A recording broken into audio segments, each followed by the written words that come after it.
O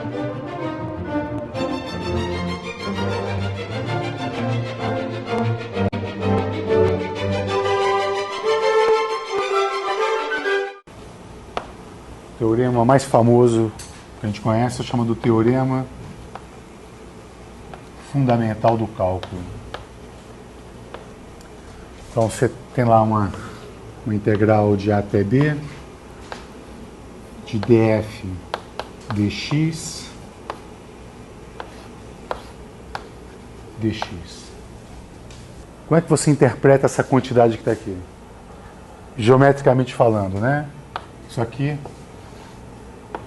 eu posso ter a função f, x, de A até B. E aqui eu estou integrando a derivada, correto?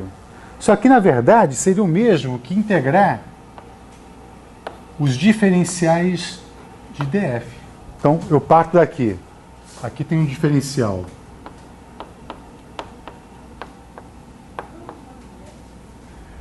Então, quando eu saio de um ponto e começo a somar diferenciais que sobem e descem até o ponto B, o resultado disso vai ser exatamente o f de B menos o f de E. Então isso é conhecido como o teorema fundamental do cálculo. O segundo teorema é o chamado teorema fundamental do gradiente. Então, 2, teorema que consiste em calcular esta integral, gradiente de φ escalar dv, de A até B. Isso aqui é exatamente igual à integral, se você aplicar a definição de gradiente, que está aqui, né? A gente está integrando essa quantidade aqui. Que tipo de integral é aquela, na verdade, hein? É uma integral de linha. Na verdade, eu deveria especificar o caminho na qual eu estou integrando. Mas sem especificar o caminho, integrar essa quantidade é a mesma coisa que integrar essa quantidade, diferencial de φ, né? De A até B.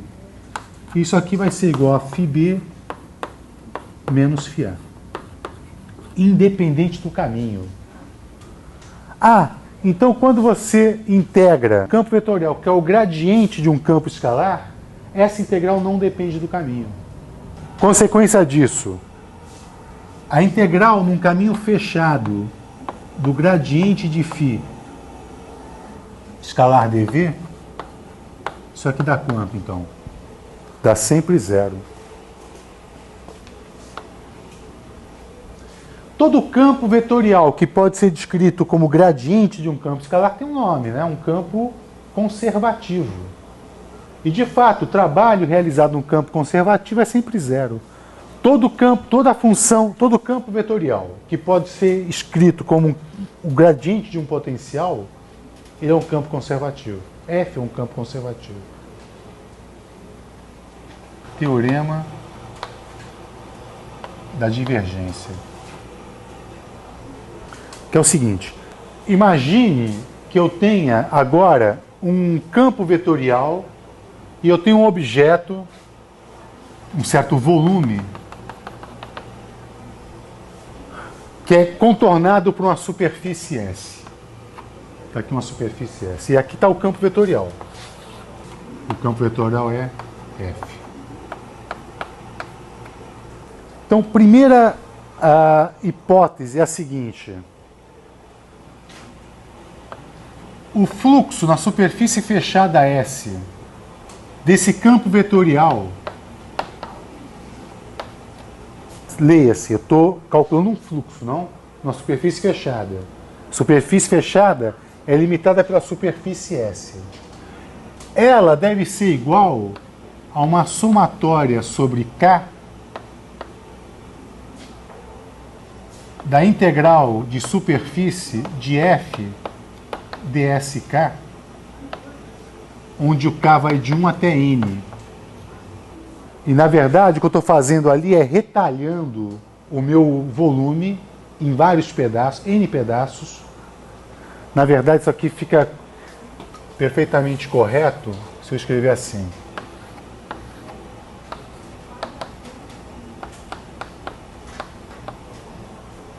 Entende o que estou fazendo ou não? Eu peguei o meu volume V e vou retalhar em N pedaços, onde ele tende a infinito. Por exemplo, cubinhos. Imagina que eu vou retalhar ele em vários cubinhos. Aqui tem outro cubo, e assim por diante. Para mostrar que isso aqui é verdade, a gente pensa o seguinte: pegue 2 cubos adjacentes. Pegue 2 cubos adjacentes. E separe-os, né? Só para a gente poder visualizar os fluxos. Então está aqui um cubo. E esse cara está dentro de um campo vetorial, F. Repare que quando a componente F perpendicular à superfície neste cubo, que sai da superfície, é a mesma componente que entra na face do outro cubo. Então, a contribuição do fluxo nesta superfície é cancelada exatamente pela contribuição do fluxo nessa superfície. Então, eu vou dizer que o fluxo nesses 2 cubos é equivalente ao fluxo num único paralelepípedo, que é esse cara aqui. E claro que isso vai se repetir para todos os cubos, para cima, para baixo. E o que vai sobrar? Se todas as faces adjacentes se cancelam, o que vai sobrar vai ser exatamente a superfície externa do meu volume V. Então isso aqui é verdade. Então esse é o ponto de partida para provar esse teorema. Então façamos assim agora. Eu vou multiplicar e dividir esse cara aqui pelo volume de cada cubo. E vou escrever assim, que aquela integral de F escalar ds no contorno C, desculpa, aqui não é contorno, aqui é superfície. E aqui é um SK. Isso aqui vai ser igual, então, ao limite de n tendendo a infinito da somatória de k igual a 1 até n. Vou escrever isso aqui como sendo um VK, 1 sobre VK, e introduzir 1, vezes essa integral aqui, ó, de F dSK. Alguém reconhece isso aqui? Isso é a divergência no ponto, correto? Isso aí é a divergência de F naquele ponto. Exatamente a definição da divergência de F naquele ponto. Neste limite, esta soma aqui, ela vai para uma integral, né? Eu estou indo para o contínuo. Eu retalhei a minha geometria em vários voluminhos. Só que agora eu vou fazer o limite dele ir a zero. Então agora eu vou para o contínuo e eu transformo isso aqui numa integral agora, não? Então isso aqui vai ser igual a uma integral de volume sobre o volume V de dV, esse cara aqui é um infinitésimo, da divergência de F. Tá? Esse é o teorema da divergência. Significa o seguinte, então, traduzindo esse resultado. Isto igual a isso. Não, deixa eu colocar aqui embaixo de novo, vai. Isso é um resultado importante.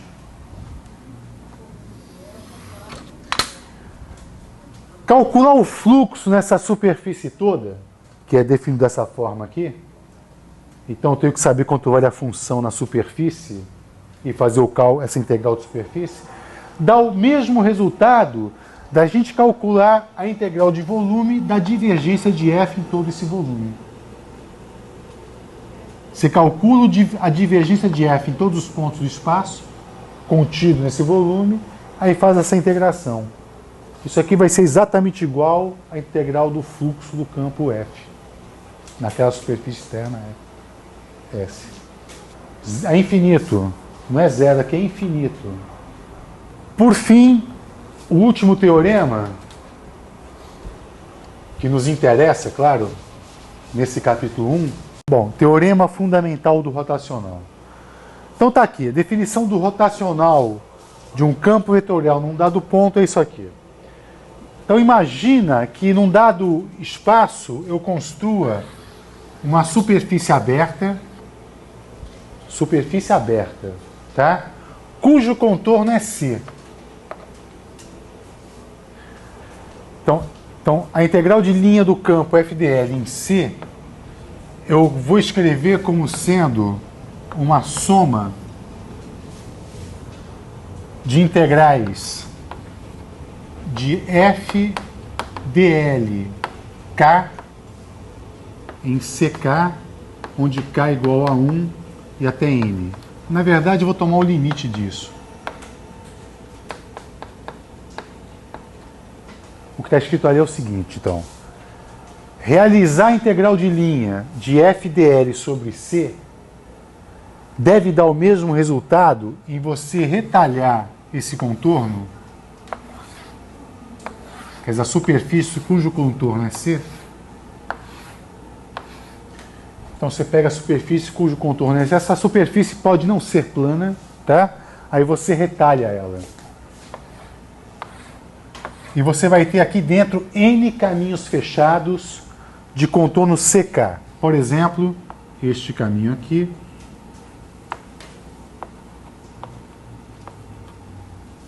Seu caminho adjacente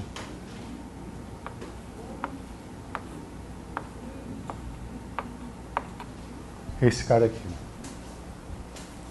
Então, vamos ver se essa hipótese aqui é razoável, né? Se você pegar dois caminhos adjacentes aqui, CK e CK1, por exemplo, e se você observar os contornos aqui,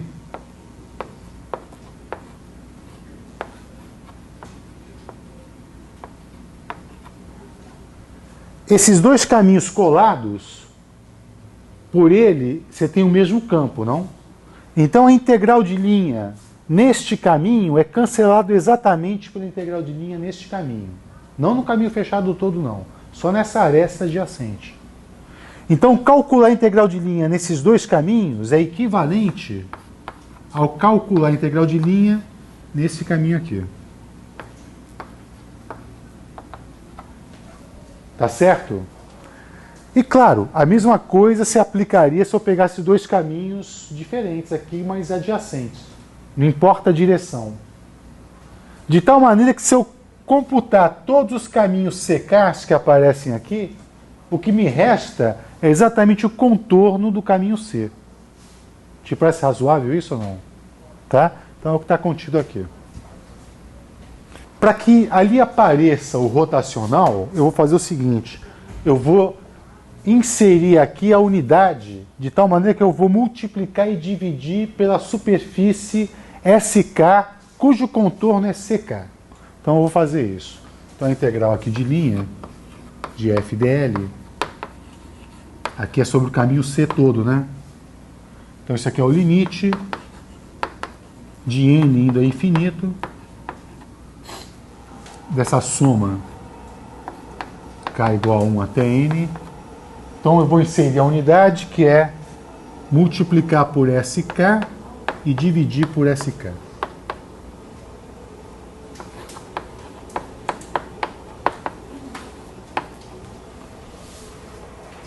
Tá? Nesse limite para n tendendo ao infinito, esse SK vai a zero, né?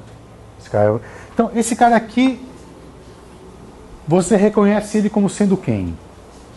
A componente do rotacional na direção perpendicular à superfície. Né? Você está vendo que ele aparece um n escalar? Então esse cara aqui é a componente do rotacional nessa direção aqui, ó, perpendicular à superfície. Então isso aqui vai ser o n escalar hot de f. Tá bem? Então, reproduzindo aqui, eu vou ter que a integral de f dl em C. Então, isso aqui vai ser igual ao limite para n, número de partições, né, indo a infinito, da soma de k igual a 1 até n. Aqui aparece um SK, n chapéu. Leia, essa aqui é a normal, essa superfície aqui, tá? Escalar rotacional de F. Isso aqui é uma integral, isso aqui é uma soma de superfícies, não é verdade?